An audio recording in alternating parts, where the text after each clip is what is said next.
Nakita ba kanina? Kasi po kapag dito sa ano, parang ano eh.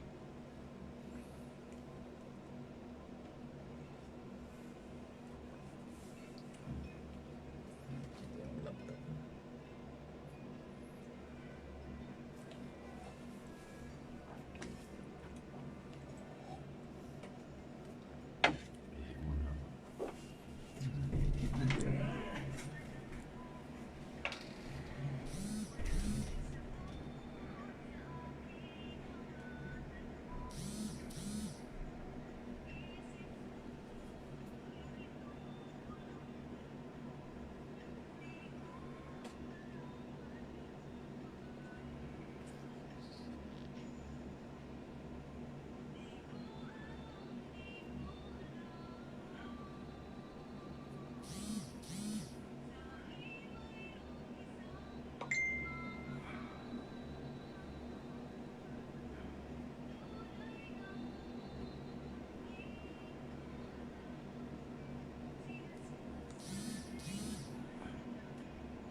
Pwede na.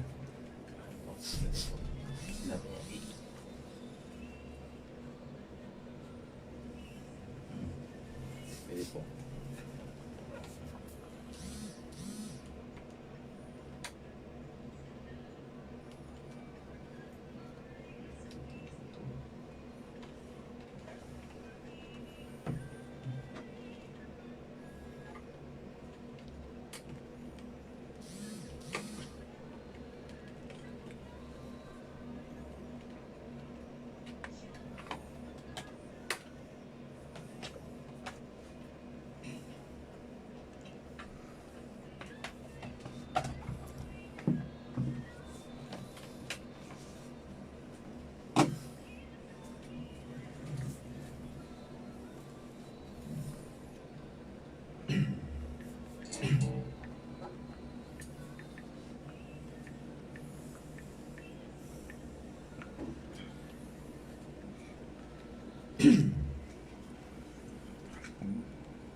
Magandang gabi mga minamahal na mga kapatid.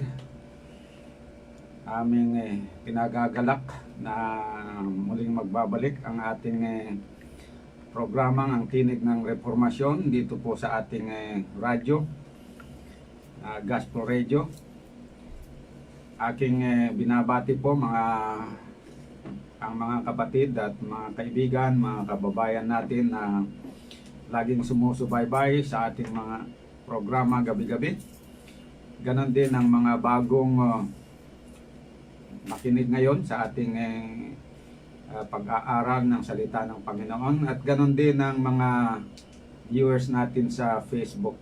Kayo po ay aking binabati ng magandang gabi. At welcome po sa isa na namang bahagi ng ating Bible Study Series na ginagawa dito, na may kinalaman sa general topic na ang mabuting balita ng kaligtasan. Meron tayong maganda na naman na pagsasaluhan, pag-uusapan at tatalakayin ngayong gabi. Kaya ako yung maasa na kung papaano na kayo po ay nabiyayaan ng mga katotohanan na ating pinag-aralan sa mga nakalipas, ay magiging blessing din po ito para sa inyo. yung ating pag-aaralan ngayong gabi. Subalit sa ating pagpapatuloy mga kapatid ay tayo po muna ay manalangin. Dakilang Diyos sa kaitaasan po ng mga langit, kami ay nagpapasalamat sa pagkakataon na ito na kami ay muling magpapatuloy sa aming ginagawang Bible Study Series tuwing gabi. Sumasa amin po nawa ang inyong presensya at tulungan niyo po kami na maunawaan namin ng lubusan ang inyong ang mga katotohanan na aming pag-aaralan. Patawad niyo ang mga kasalanan at basbasan at gabayan at tulungan. Pagpalain ang lahat ng mga nakikinig ngayon at nanonood sa aming programa. Ito po ang aking dalangin, Panginoon, sa pangalan ng Panginoon Jesus. Amen. So, magandang gabi muli sa inyong lahat, mga minamahal na mga kapatid. Tayo po ay magpapatuloy sa ating programa ngayong gabi. Meron na naman tayong isang paksa na pagsalusaluhan. At ito po ay aking pinamagatan na paglilinaw sa mahihirap na mga talata ng Biblia. Ayan. Kung kayo po ay nagbabasa ng inyong Biblia, ako'y naniniwala na sumasang-ayon kayo sa akin na talaga namang maraming mga talata ng Biblia ang mahirap unawain. Sang-ayon po ba kayo mga kapatid na maraming ang mga talata ng Biblia na mahirap na unawain? Ako ay prove ko po yun, mga minamahal. Matagal na akong nagbabasa ng Biblia, mga mahigit ng 40 years siguro. Pero hanggang ngayon, meron pa rin akong mga talata na nahirapan pa rin akong umunawa. Pero marami na rin mga talata na medyo nagiging malinaw na sa akin. Pero hindi ko pa rin masasabi na naunawaan ko lahat ng talata ng Bible.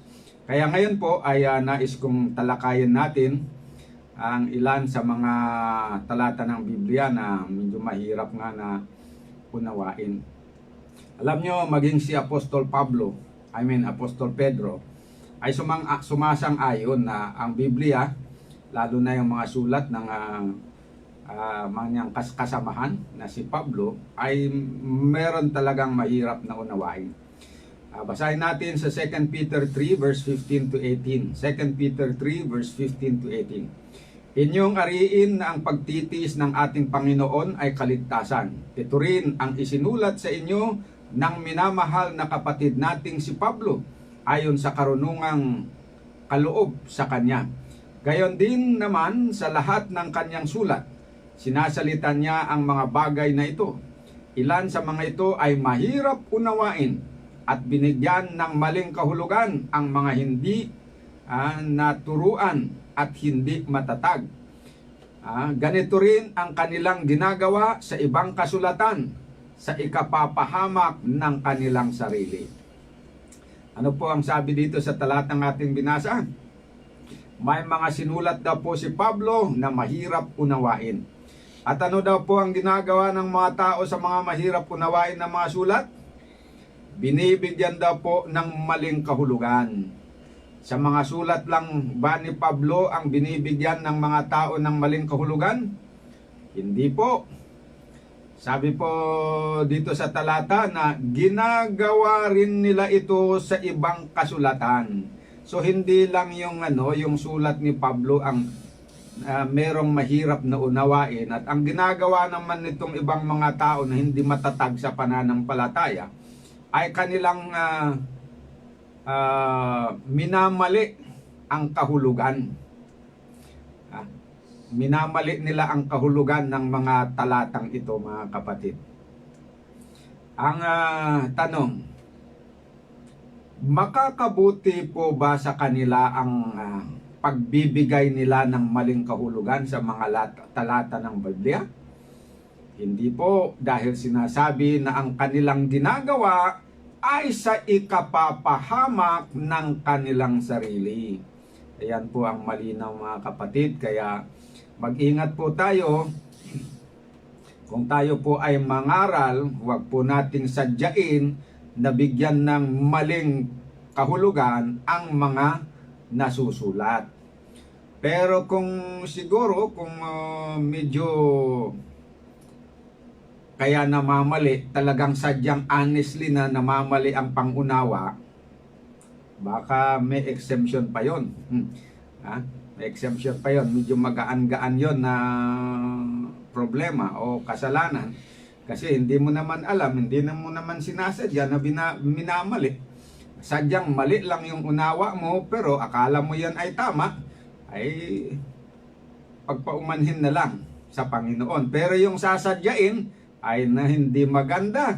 Kasi sabi dito, ginagawa nila sa ikapapahamak ng kanilang sarili. Kaya para hindi po tayo mapahamak, dapat unawain natin ng mabuti, bigyan natin ng tamang kahulugan. Ayan. Yan po ang payo para sa atin. At dahil maraming mga tao ang nagbibigay ng maling kahulugan sa mga talata ng Biblia na mahirap unawain, ano ang payo ni Apostol Pedro? Tuloy po nating basahin sa verse 17. Kaya nga, kayo mga minamahal, dahil alam na ninyo ang mga bagay na ito noon pa, mag-ingat kayo, baka kayo mahulog sa inyong matatag na kalagayan at mailigaw ng kamalian ng mga walang pagkilala sa kautusan ng Diyos. O mag-ingat daw po tayo mga kapatid, at baka tayo daw po ay mahulog sa ating matatag na kalagayan at mailigaw sa kamalian.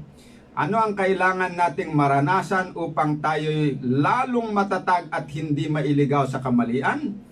Ituloy po natin ang pagbasa sa verse 18. Lumago kayo sa biyaya at kaalaman ng ating Panginoon at tagapagligtas na si Jesucristo. Sa Kanya ang kapurihan ngayon at magpakailanman. Siya nawa. So ano po ang gagawin natin upang lumago tayo sa biyaya ng kaalaman ng ating Panginoon at tagapagligtas na si Jesucristo? Kasi sabi dito, kailangan na lumago tayo sa biyaya at kaalaman. Paano tayo lalago niyan? Basahin po natin ang 1 Timothy 4 verse 13 to 16. Habang wala pa ako riyan, sabi ni Pablo, iukol mo ang iyong panahon sa pagbabasa ng kasulatan sa harap ng mga tao, sa pangangaral at sa pagtuturo.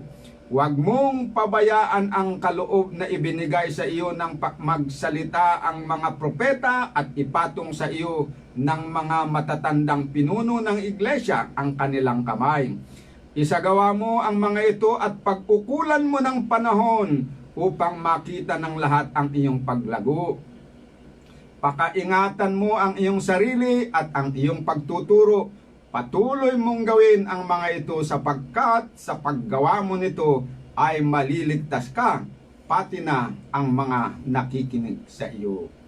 Ibig sabihin mga kapatid, para tayo po ay lumago sa biyaya at kaalaman at tayo po ay maging matatag upang hindi tayo madaling mailigaw sa kamalian, bigyan po daw natin ng panahon ang pagbabasa ng kasulatan mga kapatid, sa pangangaral at pagtuturo upang tayo ay lumago sa kaalaman. Kaya po kami nangangaral mga kapatid dito ng salita ng Diyos, dito sa radyo gabi-gabi, ay upang matulungan kayo sa inyong pag-aaral ng salita ng Diyos. At lalo na sa pagbibigay ng tamang unawa upang hindi kayo mailigaw o hindi tayo lahat mailigaw dahil sa mga maling aral na bunga ng maling pagbibigay ng kahulugan sa mga talata ng Biblia. Kaya aking ini-encourage po kayong lahat na mga nakikinig dito sa ating mensahe, whether dito sa Facebook o lalo na dito sa radyo, na huwag po kayong bibitiw.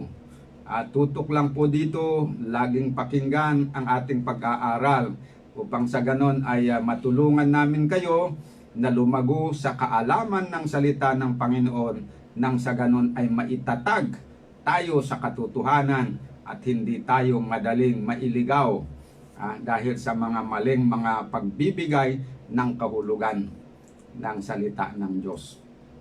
Okay. So, alam po ninyo mga kapatid, mula sa maling aral na yung pinag-aralan natin noon, na yung maling aral na ang tao raw ay may immortal na kaluluwa, ay umusbong ang maraming mga maling aral na talakay ko na yan sa nakalipas. At tinalakay na rin natin ang iba, tulad na maling aral na umusbong doon sa mali na aral na yon. Tulad ng eternal torment, yan. Napag-aralan natin yung aral tungkol sa Hades, nakita natin nagkamali-mali pala. Yung aral tungkol doon sa sa Gehenna, mali palang pagbibigay din ng ng aral doon. Ginagawa nila yung Gehenna na impyerno, ginagawa nila yung Hades na impyerno, samantalang hindi naman impyerno yon. Ginagawa nila yung Tartaro na impyerno, na hindi naman impyerno yon. Ayan. At yan, dahil doon, tinalakay din natin yung ginawa nila na pati si Kristo ay pumunta daw sa impyerno, ang kanyang kaluluwa, na hindi naman totoo. Ayan. At ngayon, talakayin muli natin ang isa pa na maling aral na umusbong dahil lang doon sa malaking kamalian na yun na aral tungkol sa immortal na kaluluwa. Itong maling aral na ito na isa pa na umusbong ay yung aral na nagsasabi na kapag ang isang Kristiyano ay namatay, ang kanyang kaluluwa ay hihiwalay sa kanyang katawan at pupunta sa langit agad-agad upang makasama niya si Kristo at ang Diyos Ama. Yun. Yan po ang isa na namang aral na umusbong doon na hindi tama. Ito ay lagi kong naririnig tuwing ako ay pumupunta sa bahay na may lamay, mga kapatid, no? At siguro nararanasan din ninyo pag may namatay at may lamay, usually sa kultura natin dito sa Pilipinas, magtitipon-tipon ang mga kapitbahay, mga kaibigan, mga kamag-anak, kahit sa malayo ay talagang dadayo, makikitipon doon. Pagkatapos, usually na magkakaroon ng mensahe, pangangaral, at ito ang kalimitan na ipinangangaral na huwag kayong mag-alala, huwag kayong masyadong malungkot sapagkat ang totoo, itong namatay ninyong kapatid, kamag-anak, tatay o nanay ay magpasalamat pa nga tayo at magsaya sapagkat sila po ay naalis na o huminto na ang kanilang paghihirap dito sa mundo. Sila po ay nasa langit na, nasa masayang kalagayan. Ang kalulungkot natin, sabi nila, ay yung kalagayan natin na tayo'y buhay. Sa kanila, huwag tayong malungkot sa kanila kasi sila po ay nandun na po sa paraiso. Kasama nila ang Panginoon. Masaya na po sila doon. Yan ang malimit na ating napapakinggan, mga kaibigan. So, alam niyo po ba kung anong isang pinagbabayatayan nila sa Biblia para ituro itong mali na aral na ito o pangpalabasin na ito ay aral daw ng Biblia? Dito po nila ibinabatay sa mali na salin ng binitawan ni Kristo na pangako doon sa magnanakaw na kasama niya na napako sa krus. Yung sinabi po doon sa Luke chapter 23 verse 43, nang sabi sa English, "And Jesus said unto him, Verily I say unto thee, today shalt thou be with me in paradise." Sa Tagalog, at sinabi niya sa kanya, "Katotohanang sinasabi ko sa iyo, ngayon ay kakasamahin kita sa paraiso." Yan, ito ay yung sa King James Version. Sa bagay, chinek ko yung ibang mga translation. Mali din. Sumasabay din sila sa kamalian ng mga translators ng King James. Napag-aralan natin itong translators ng mga King James, mga minamahal, ang dami silang mga minamali na translation para lamang masuportahan yung kanilang maling doktrina tungkol sa kaluluwa na hindi namamatay. at saka yung iba pang mga umusbong doon na mga maling aral.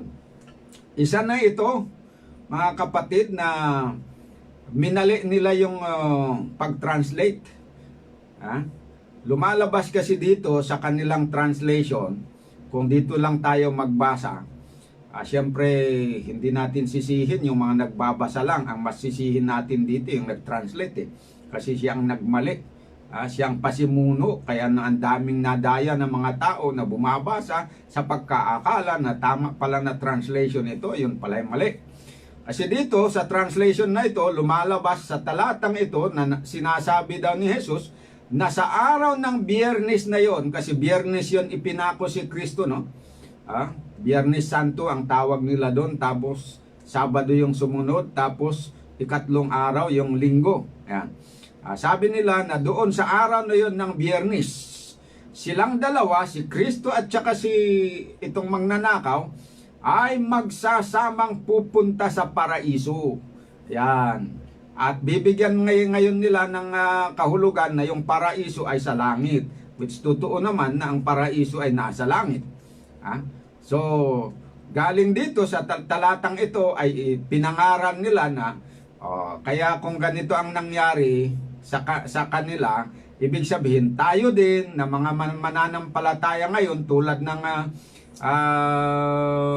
thief on the cross, magnanakaw na nanampalataya kay Jesus sa huling buhay na, huling araw ng kanyang buhay, ay nanampalataya siya, pinangakuan na doon, dahil malapit na silang mamatay, ay pupunta na sila sa paraiso. Ayan po ang nilang pakana para mapaniwala ang mga tao. Pero hindi po totoo yan, hindi po tama yung translation kasi na ito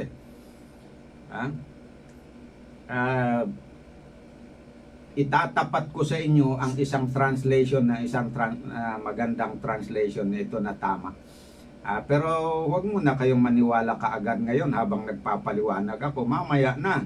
Hintayin nyo yung patunay. Kasi dapat magtimbang din kayo. Timbangin natin ng tama, mga kapatid. Ito ang isang translation. Sa isang Bible na na-translate naman, yung tinatawag na Eastern Text, na ang translator ay si George Lamsa.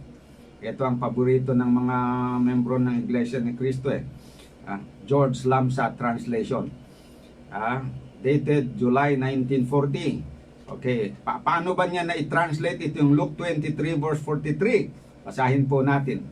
Jesus said to him, "Truly I say to you, today you will be with me in paradise."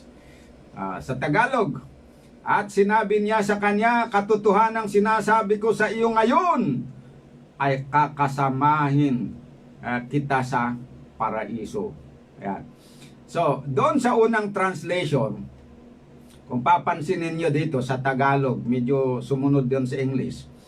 At sinabi niya sa kanya, "Katotohanang sinasabi ko sa iyo, ngayon ay kakasamahin kita sa paraiso." So, saan nilagay yung kuldit? Yung comma? Pagkatapos ng word na sa iyo. Comma. Ngayon ay kakasamahin kita sa paraiso. Pero kung dito sa sa Lamsa version, sabi dito sa English, Jesus said to him, "Truly I say to you today, comma, you will be with me in paradise." So saan po ang saan yung nagkaiba?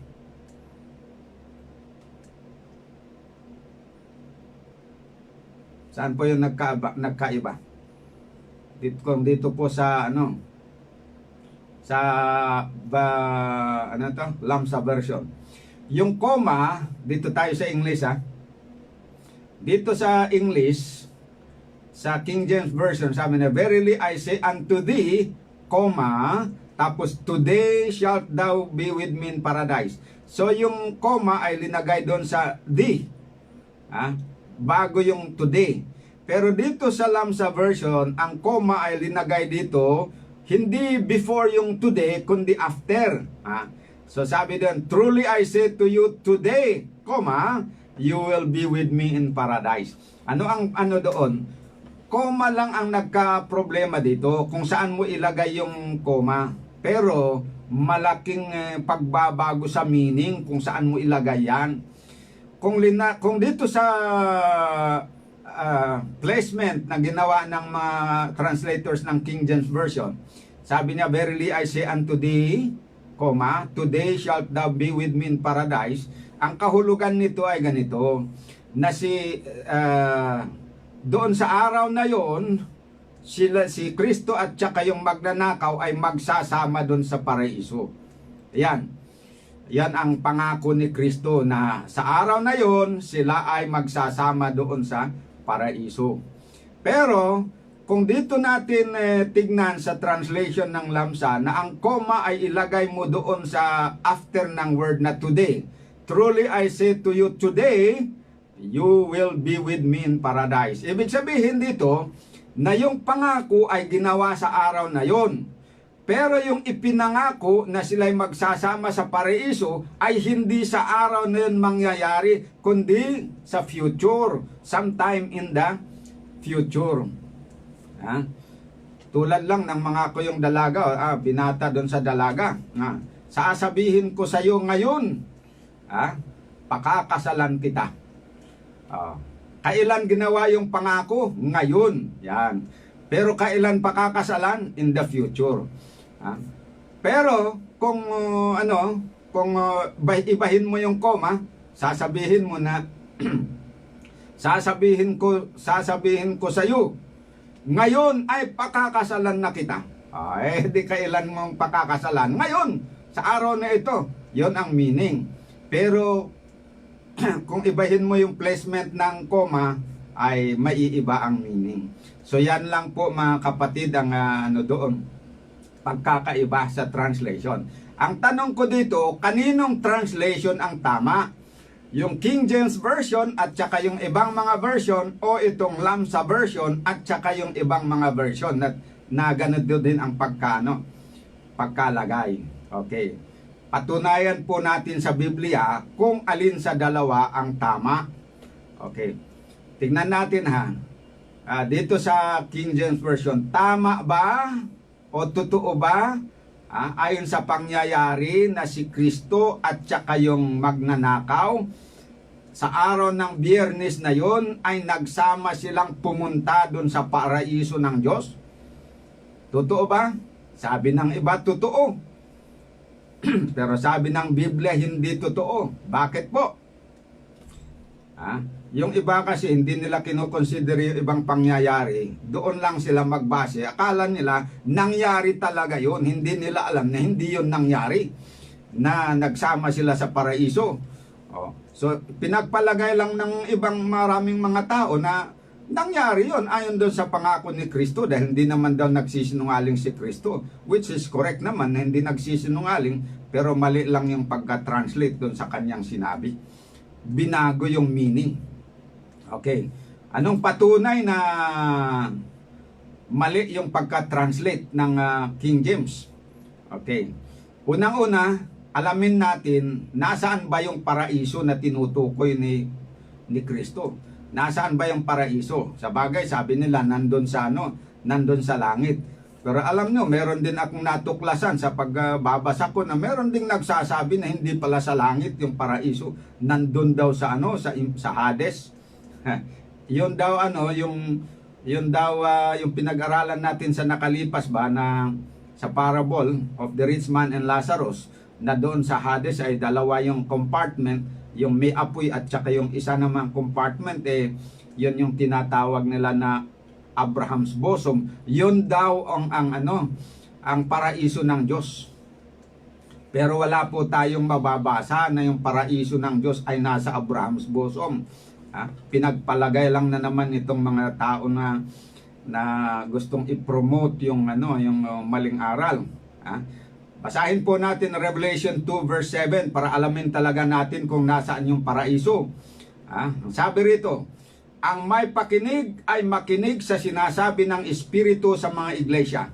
Ang magtagumpay ay siya kung pakakainin ng punong kahoy ng buhay na nasa paraiso ng Diyos. yung paraiso ng Diyos daw, nandun yung punong kahoy ng buhay. Yung punong kahoy ng buhay ay nasa paraiso ng Diyos. Dati nandun naman yan sa Eden eh. Pero inalis na yon ng Panginoon. Kaya wala na doon. Kahit hanapin kung saan yung Garden of Eden dito sa lupa, wala. Hindi mo makikita yung Tree of Life. Kasi inalis na yon, linipat sa langit. Nung bago nagkabaha, inilipat yan sa langit. Kaya wala na dito sa lupa yung Tree of Life. Ngayon, doon daw yung paraiso ng Diyos. Doon sa nandun yung kahoy ng punong kahoy ng buhay. Okay.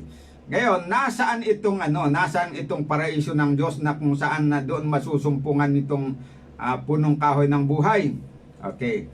Basahin natin Revelation 22 verse 1 and 2. At ipinakita niya sa akin ang isang ilog ng tubig ng buhay na maningning na gaya ng bubog na lumalabas sa luklukan ng Diyos at ng Kordero.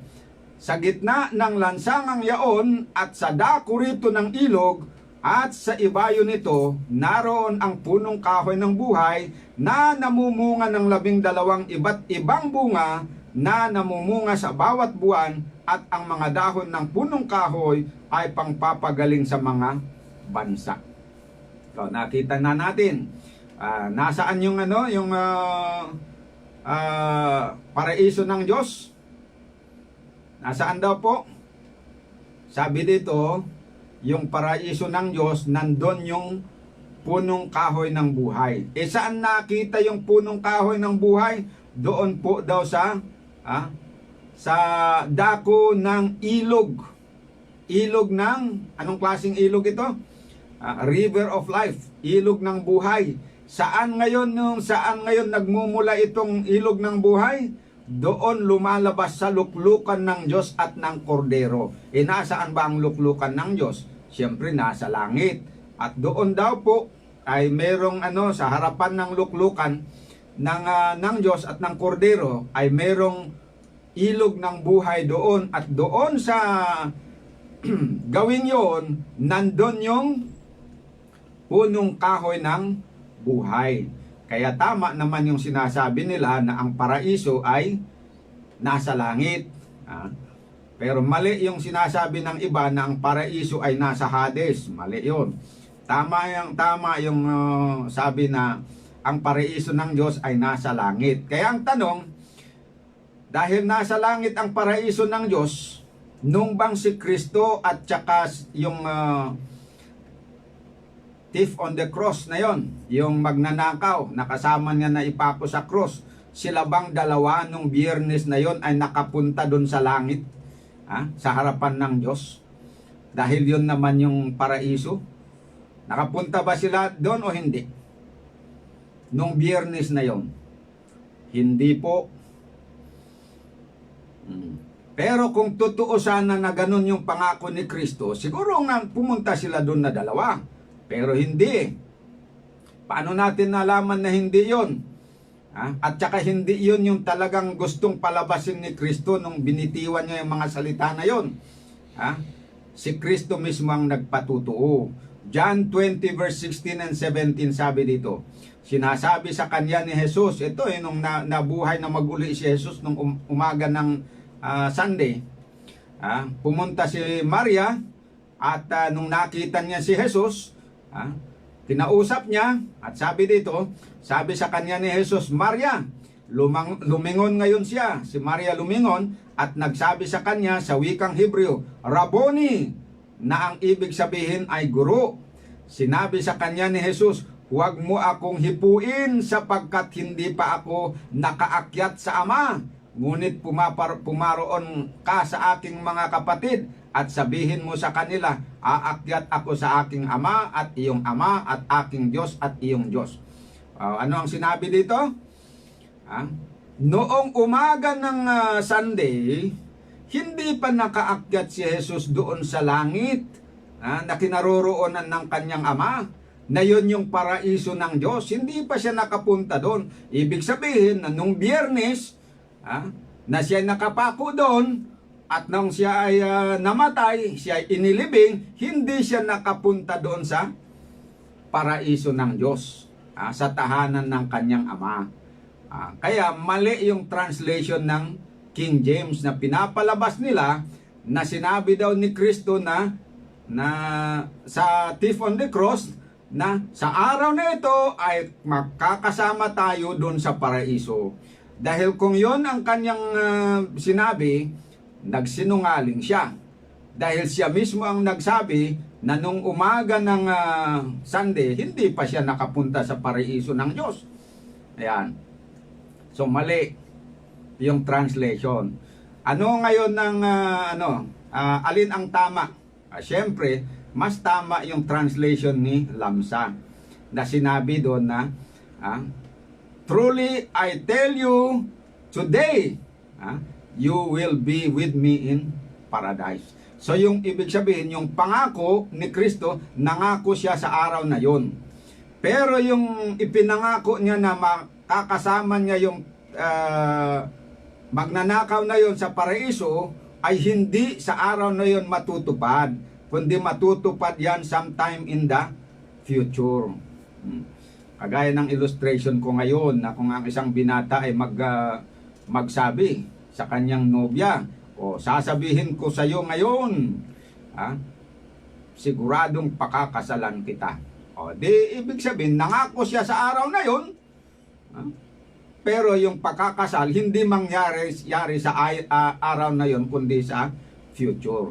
Ganon yung pangako ni Kristo. Nangako siya sa thief on the cross sa araw na yon, pero yung ipinangako niya ay hindi sa araw na yon mangyayari, kundi sa panghinaharap. Anong ebidensya? Siya mismo ang nagsabi na hindi siya pumunta doon sa paraiso ng Diyos noong siya ay namatay noong Biyernes. Maging sa Sabado hindi pa pumunta.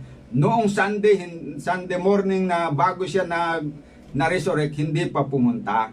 Pero sabi niya doon kay Maria na siya ay pupunta doon sa kanyang ama nung umaga na yon. Pero hindi pa lang siya nakapunta. Pupunta pa lang. Yan po mga kapatid.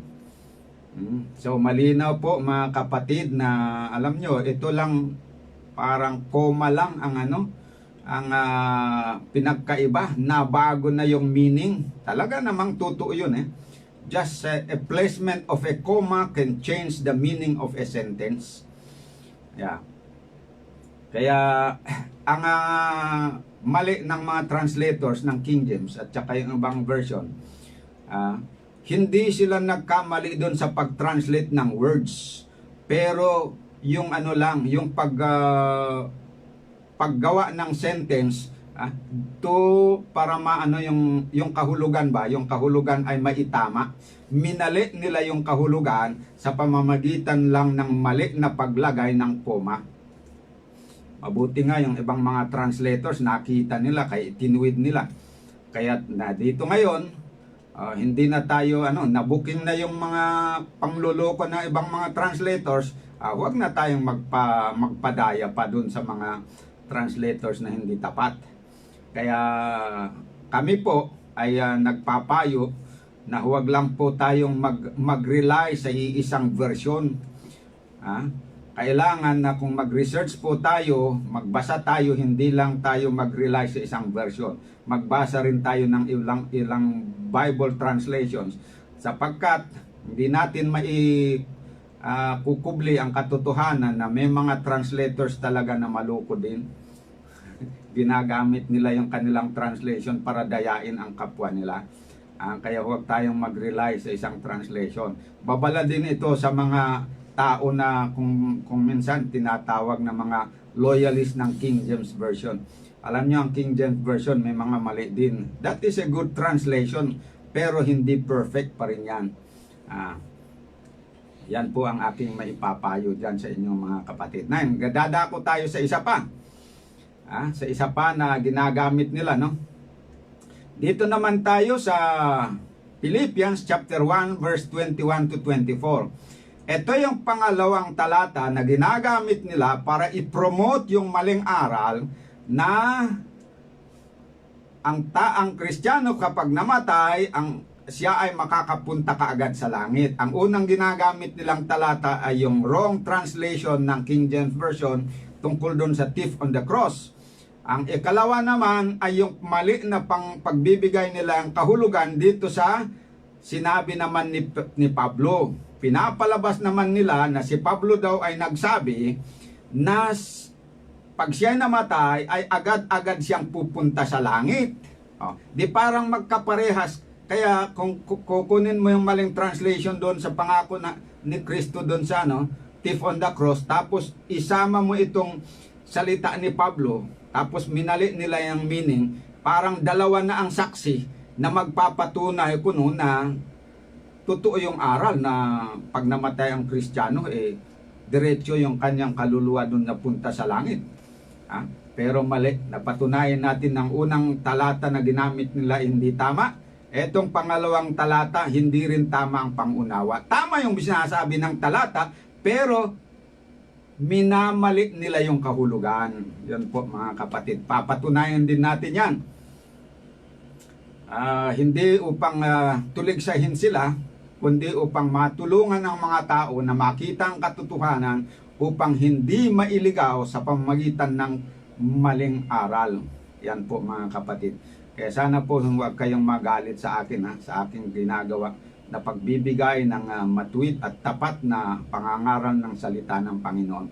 Basahin po natin ang Philippians 1 verse 21 to 24. Sa wikang English, ganito po. For to me to live is Christ and to die is gain, sabi ni Pablo. But if I live in the flesh, there is the fruit of my labor.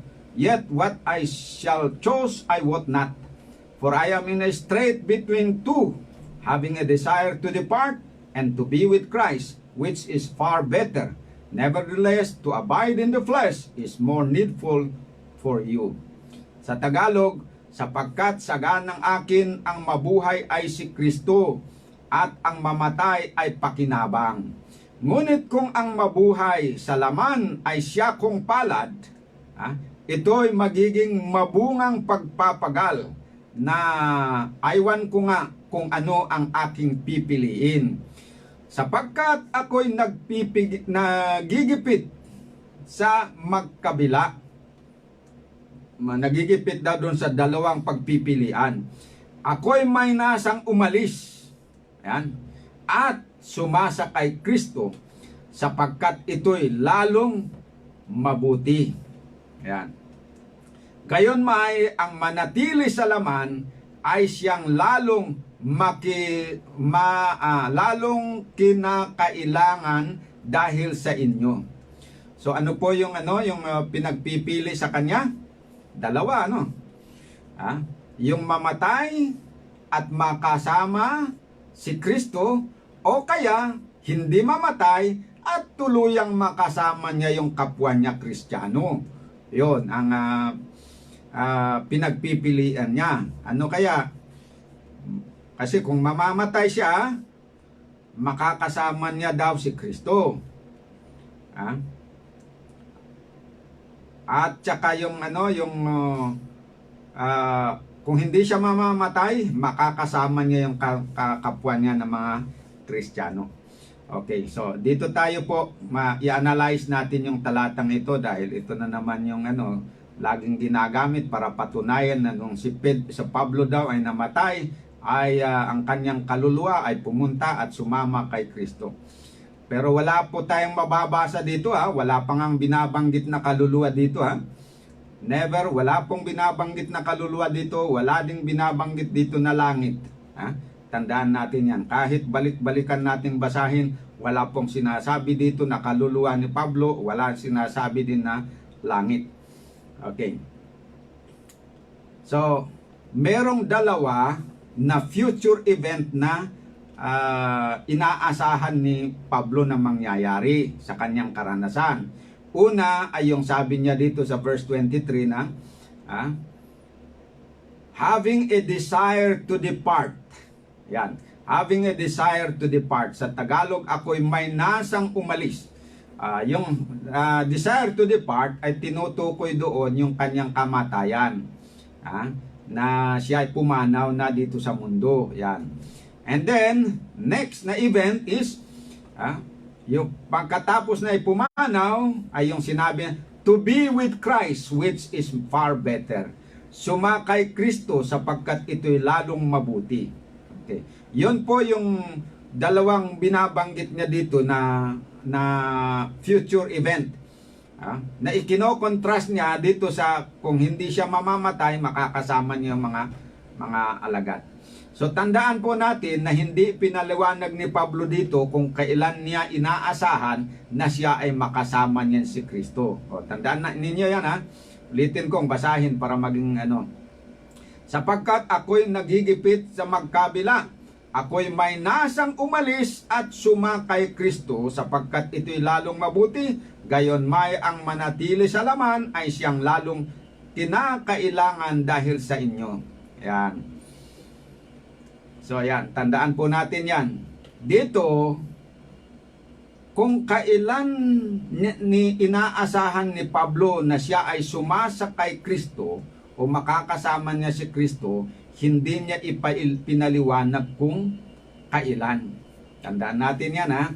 Hindi po niya sinabi kung kailan niya makakasama ang Panginoon. Sinabi lang niya yung dalawang pwedeng mangyari sa kanya. Yung kanyang pagpanaw, una, second, yung kanyang pagsama kay Kristo, pangalawa.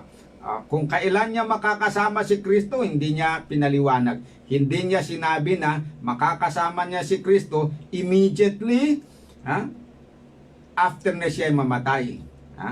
Ganon po, hindi po niya sinabi na ganon. Kaya lang, yung mga bumabasa, pinagdugtong nila yung dalawang event na ito, na ang pakahulugan na binigay nila ay ganito. Yung kung kailan daw si Pablo na makakasama niya ang Panginoon ay doon sa panahon na siya ay umalis o mamatay. Yan, pinagsabay nila yung dalawang event na ito. Okay, so yun yung isa na interpretation. Yan po ang sinasabi ko na hindi tama na na pakahulugan. Mali na pagbibigay ng kahulugan yon, papatunayan natin. Paano natin mapapatunayan? Sa pamamagitan ng Biblia pa rin at saka yung salita din ni Pablo. Okay? Kasi dito hindi niya lininaw, hindi malinaw na talagang ganun ang ibig niyang sabihin na pagkapanmatay niya ay agad-agad na siyang makasama. Hindi rin niya sinabi kung alin doon ang makakasama kay Kristo. Kung yung siya ba, makakasama niya siya na siya ay buong tao na may physical na katawan na humihinga, na yung nagsasalita o sumusulat, yun ba yun yung kalagayan niya na kapag makasama niya si Jesus? Hindi niya lininaw din yun. Hindi niya rin sinabi kung yung makakasama kay Jesus ay yung bahagi lang ng katawan niya, yung kanyang espiritu ang makakasama ni Kristo. Hindi rin niya binanggit dito. Hindi niya lininaw. So, kung dito lang tayo babatay sa talatang ito, ay medyo hindi makukumpleto ba yung unawa. Parang mag-assume na lang tayo gaya ng ginagawa ng iba na inassume na nila na yung makakasama ni Kristo ay yung kaluluwa. Wala namang binanggit na kaluluwa sa talata. Yan. At saka, inassume din nila na agad-agad niyang makakasama si Kristo the moment na namatay. Hindi rin ganun kalinaw yung sinabi ni Pablo.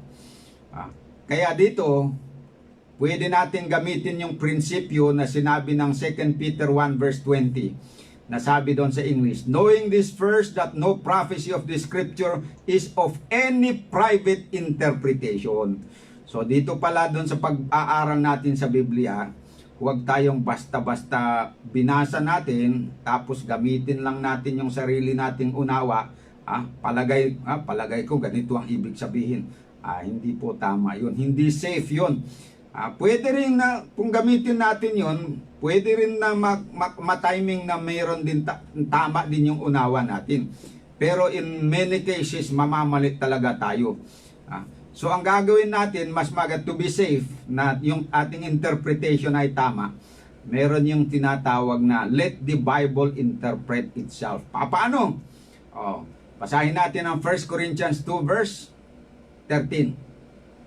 Sa English, which things also we speak, not in the words which man's wisdom teacheth, but which the Holy Ghost teacheth, comparing spiritual things with spiritual. Ayun. Yung mga ang turo daw ni Kristo na paraan para turo ng Holy Ghost na paraan para maintindihan natin yung mga salita ng Biblia ay ikumpara natin ang isang spiritual thing, yung salita ng Panginoon, sa isa pang salita ng Panginoon. So that is comparing one spiritual things with spiritual. Sa Tagalog inihahambing namin ang mga spiritual na bagay sa spiritual na bagay. O yung may paghahambing ba? So kumuha ka dito ng talata, ihambing mo sa isang talata na medyo common yung idea, then malilinawan ka kung ano ang ibig sabihin. Subukan natin ito Itong prinsipyo ng Biblia kung paano unawain ng salita ng Panginoon na hindi private interpretation, kundi let the Bible interpret itself. Ang tanong, diba dito sa Philippians 1:21-23 ay may binabanggit si Kristo, si Pablo, tungkol doon sa kanyang pagpanaw, sa kanyang departure. Sa ibang sulat niya ay mayroon ba siyang binabanggit din tungkol doon sa kanyang pagpanaw? Kung meron, suriin natin yon at kunin natin, itapat natin dito sa unang sinabi niya, at baka makapagbigay sa atin ng dagdag na liwanag para maunawaan natin kung anong ibig ng sabihin dito sa Philippians 1 verse 21-23. Okay. Ang totoo, meron po siyang binanggit din. Pero hindi sa sulat niya doon sa mga taga-Philippians, kundi doon naman kay Timothy. Sa 2 Timothy 4 verse 6-8, ganito po ang sabi niya sa English. For I am now ready to be offered, and the time of my departure is at hand. Ayan. Dumating na talaga yung sabi niya na araw ng siyang pagpanaw, pag-alis. Ay dumating na, sabi niya. I have fought a good fight. I have finished my course. I have kept the faith.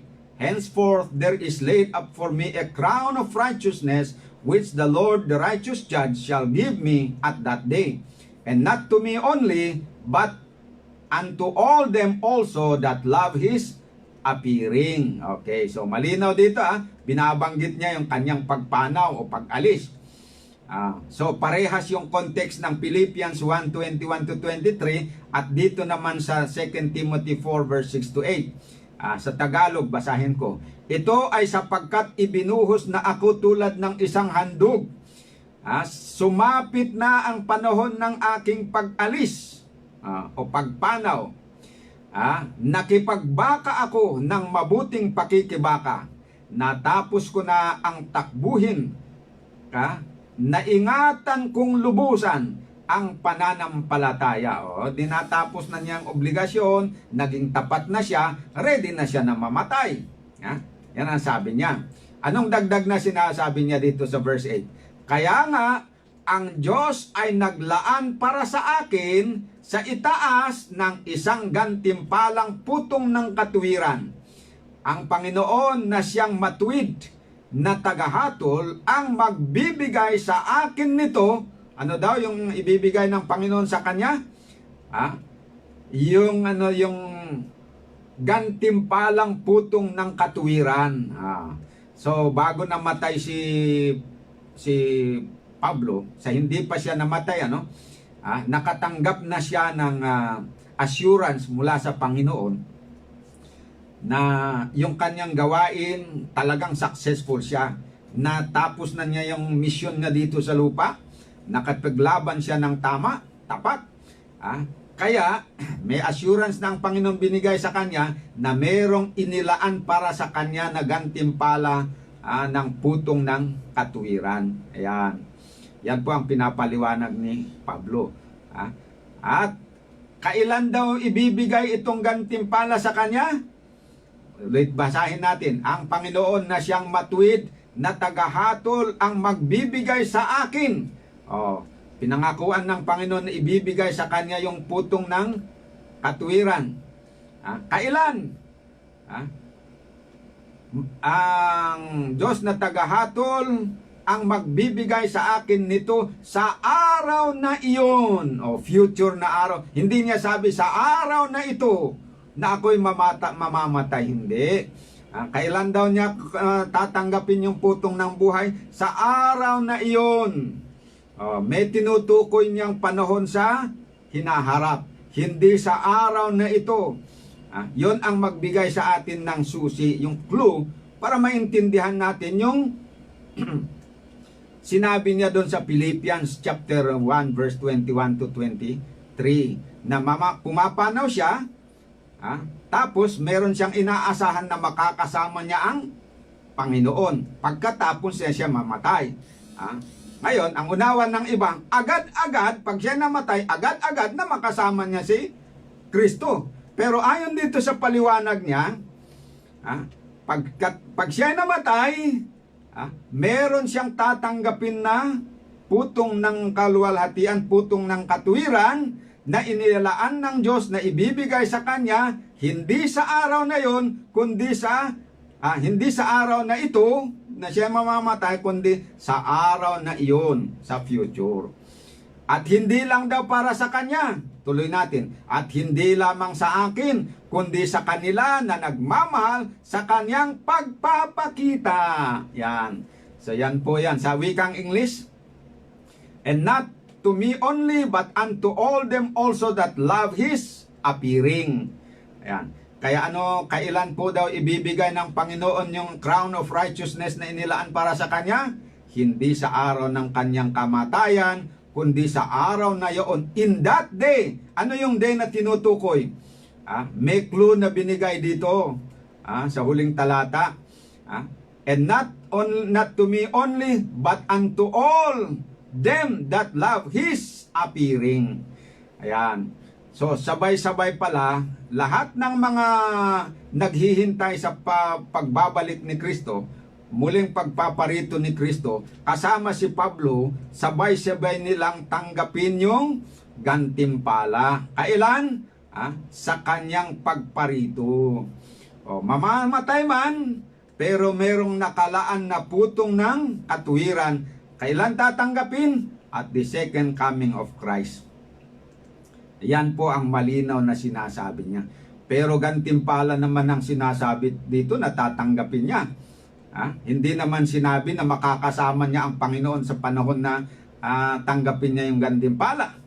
Okay, so ang tanong, sa sulat ni Pablo sa ibang mga aklat niya, meron bang malinaw na sinasabi niya kung kailan talaga niya makakasama si Kristo? Meron ba? O wala? Kasi kung wala siyang sinasabi na malinaw kung kailan niya makakasama si Kristo, at saka yung lahat na namatay, kailan nila makakasama si Kristo, kung wala siyang binabanggit, ay pwedeng justified tayo dito sa pag-interpret ng Philippians 1:21 to 23. Kasi parang lumalabas na kung yung nag-interpret na agad-agad na makasama niya si Kristo, hindi mo masasabing mali yun kasi wala ka namang suporta para patunayan na mali. Yung magsasabi din na hindi niya makasama agad-agad kundi sa future, ay hindi mo rin mapapabulaanan yun dahil wala ka mang suporta na para mapatunayan. So mangyayari, yung dalawang interpretation na ito, ay hindi mo masasabi kung alin ang tama o mali kasi wala ka namang ibang pagbabasehan. So mangyayari na parang lumalabas na either of them is correct. Hindi mo mapagtanto kung alin talaga ang tama. Pero kung si Pablo mismo ay meron siyang binitiwan sa ibang sulat niya kung kailan talaga makakasama si Kristo, ayun na ang magsusuporta. Kung may pang-suporta tayo doon na immediate na si Kristo ay si Pablo sa kamatayan niya ay makakasama niya si Kristo, edi yun ang totoo. Pero kung meron tayong suporta naman na yung kanyang sa time na makakasama si Kristo ay hindi sa panahon ng kamatayan kundi future, edi mas tama yung isa. Yan po mga kapatid. So alin kaya dito sa dalawa, medyo hindi pa masyadong malinaw. Kasi yung support natin medyo pwedeng sumuporta pero hindi very conclusive, Hindi very conclusive yung 2 Thessalonians, 2 Timothy chapter 4 verse 6 to 8. Kasi ang sinasabi lang dito, yung araw na tatanggapin yung putong ng katuwiran na inilaan ng Diyos. Although medyo may punto. Kasi siyempre, kung yung inilaan na putong na yon para sa kanya na nasa langit, kung siya ay pupunta immediately after ng kamatayan, pupunta siya doon, bakit hindi pa ibibigay sa araw na yon? O di pwede niyang tanggapin yon sa araw na yon. Kung ganon, pero hindi naman kasi in that day. So yon ang kontra, pero hindi conclusive. Eto ngayon ang medyo conclusive. Basahin natin 1 Thessalonians 4 verse 13 to 18. But I would not have you to be ignorant, brethren, concerning them which are asleep, that ye sorrow not, even as others which have no hope. For if we believe that Jesus died and rose again, even to them also which sleep in Jesus will God bring with him. For this we say unto you by the word of the Lord, that we which are alive and remain unto the coming of the Lord shall not prevent them which are asleep. For the Lord himself shall descend from heaven with a shout, with the voice of the archangel, and with the trump of God, and the dead in Christ shall rise first. Then we which are alive and remain shall be caught up together with them in the clouds, after the resurrection, to meet the Lord in the air, and so shall we ever be with the Lord. Ayan, mamalinaw yon. Kailan daw pala na yung mga namatay ay makakasama nila ang Panginoon? Hindi sa araw ng kamatayan, kundi sa araw ng pagkabuhay na mag-uli. Which is very reasonable. Bakit? Paano makakasama ng mga patay si Kristo sa time ng kanilang kamatayan? Sila nga ay mapupunta doon sa libingan. At ang tao na tinutukoy dito na makakasama ay yung mga nasa libingan. Hindi yung sabi nilang hininga na espiritu ng tao ang makakasama sa Panginoon. Kasi kung yung hininga, lahat naman ng taong namatay ayon doon sa Ecclesiastes 12 verse 7, lahat ng taong namatay, ang kanilang espiritu o hininga, babalik sa Diyos na pinanggalingan. Wala namang ibang pupuntahan yung hininga Kaya hindi ito yung tinutukoy doon na na makakasama ng Panginoon. Hindi yung hininga na espiritu ang pupunta doon. Hindi rin yung sabi nilang kaluluwa, wala man yun sa Bible. Okay. Pero ito talaga yung sinasabi ni Pablo na we will be with the Lord when? At the resurrection. Ayan. Kaya pagka-resurrect mga kapatid, sabi ng Panginoon, pagkatapos nito ng pagkabuhay na mag-uli, tayong mga buhay at naririto pa ay kasama nilang aagawin sa mga alapaap upang salubungin natin si Panginoong Hesus sa hangin. Sa gayon, makakasama natin ang Panginoon magpakailanman. Ayan pala ang proper na timing mga kapatid. So yon ang tamang interpretasyon ng Philippians 1 verse 21 to 23. Na mamamatay si Pablo at pagkatapos makakasama niya ang Panginoon. Kailan makakasama? Doon sa panahon ng resurrection. Hindi pa sa panahon ng kamatayan, pero sa panahon ng resurrection. Yan po ang malinaw na sinasabi.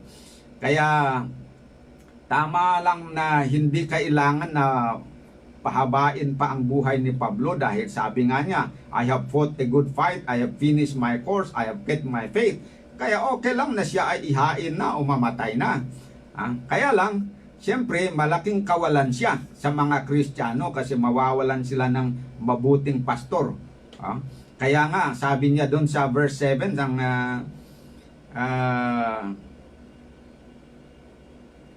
verse 24 ng Philippians 1. Gayon may ang mananatili sa laman ay siyang lalong kinakailangan dahil sa inyo. Yan ang sabi niya noon. Pero nung siya mamatay na, sabi niya ay talagang ready na ako, pero merong nakalaan na gantimpala para sa atin. Kaya at nakipagbaka naman ako ng maayos, kaya okay lang na mamatay ako.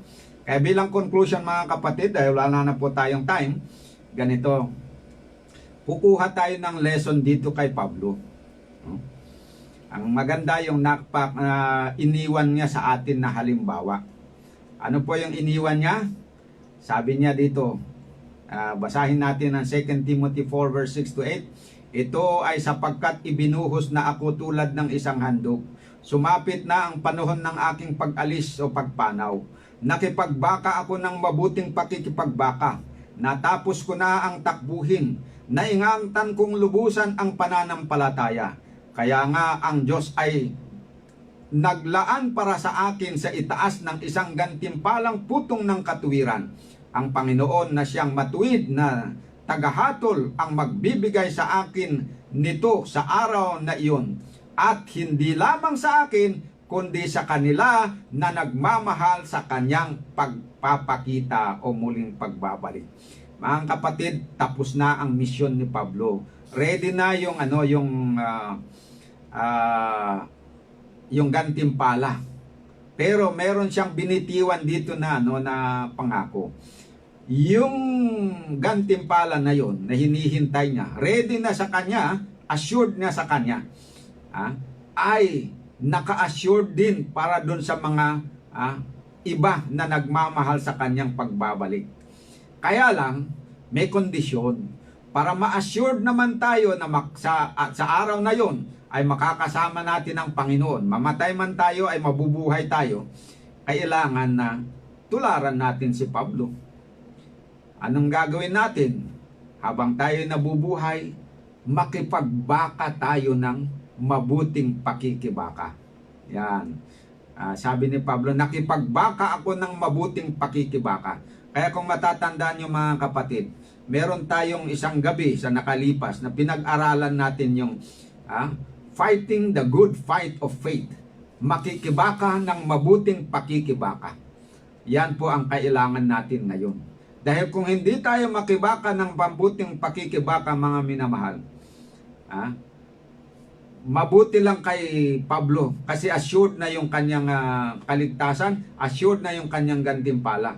Pero yung sa atin, baka hindi gantimpala ang abutin natin. Ano kaya mga kapatid? Yung sabi nila na sa halip na gantimpala, gantimpalo. Hindi na pagpapala, kundi pagpapalo ang ating abutin mga kapatid. Kung hindi tayo makikibaka ng mabuting pakikibaka. Kaya aking hinahamon ang kayo na mga kapatid at mga kababayan, mga kaibigan na nakikinig sa ating Bible study ngayon. Hinahamon ko kayo na tayo po ay sama-samang makikibaka ng mabuting pakikibaka tulad ng ginawa ni Pablo. Huwag tayo pong magtamad-tamaran. At sabi-sabi pa niya dito, natapos ko ang takbuhin. Tapusin din po natin ang ating takbuhin mga kapatid. Meron tayong misyon, gampanan po natin ang ating misyon ng maayos na pagganap. Sabi na, naingatan kong lubusan ang pananampalataya. Mga kapatid, ingatan din po natin ng lubusan ang ating pananampalataya. Huwag po tayong maghina-hina. Huwag narinig kong sabi ng iba. Huwag po tayong patumpik-tumpik. Ano ba yung patumpik-tumpik? Kailangan po na tayo makipagbaka ng tamang pakikibaka. Tapusin natin po yung ating takbuhin na legal. Huwag po tayong gagamit ng illegal dahil sabi ng Biblia, kung tumakbo ka pero labag naman sa alituntunin, hindi ka rin pa bibigyan ng putong. Hindi ka kukurunahan kapag sinamahan mo ng corruption ang inyong gawain bilang Kristiyano. Kaya babala sa mga Kristiyano na involved pa rin sa corruption. Huwag na tayong mag-involve dyan mga kapatid. Makipagtakbo tayo ng maayos. Nang sa ganon ay kung ano yung pangako kay Pablo, natatanggapin niya yung putong, tayo po ay tatanggap din ng pagpapala galing sa Panginoon. Ito po ang aking hamon sa inyong lahat na mga kapatid na nakikinig, sa aking mga kapatid sa church din sa loob, aking pamilya at mga kamag-anak, mga kaibigan. Ito po ang hamon ng Panginoon para sa atin. Tayo po sana ay magtapat, makipaglaban ng mabuting pakikipaglaban, at manatiling tapat hanggang sa kamatayan. at sumaatin po yung pangako na tatanggap tayo ng gantimpalang putong ng katuwiran tulad ni Pablo. At pagdating po ni Jesus, kung tayo'y patay, bubuhayin tayo at bibigyan tayo ng gantimpala. Kung tayo'y pala rin na makarating sa time na yun na buhay, hindi rin tayo mamamatay, kundi ganon din, gagantimpalaan din po tayo. Kaya nawa po, sama-sama tayo na magtapat para pare-pareho po tayong magantimpalaan. Wala po sanang maiiwan. Ito ang aking dalangin para sa ating lahat na nag-aral ngayong gabi. Tayo po ay manalangin. Dakilang Diyos, sa kaitaasan po ng mga langit, maraming salamat po sa inyong mabuting mensahe sa atin at encouragement po sa amin.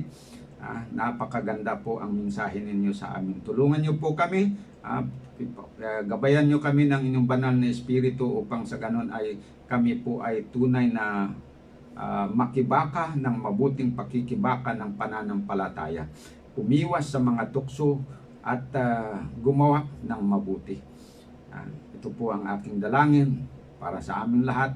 Nawa po ay huwag nyo kaming pabayaan, kundi tulungan nyo kami na magtagumpay alang-alang sa ikalululhati ng inyong pangalan at sa ikaliligtas na aming kaluluwa at ng aming mga kasambahay. Ito ang aking dalangin sa pangalan ng aming Panginoong Jesus. Amen.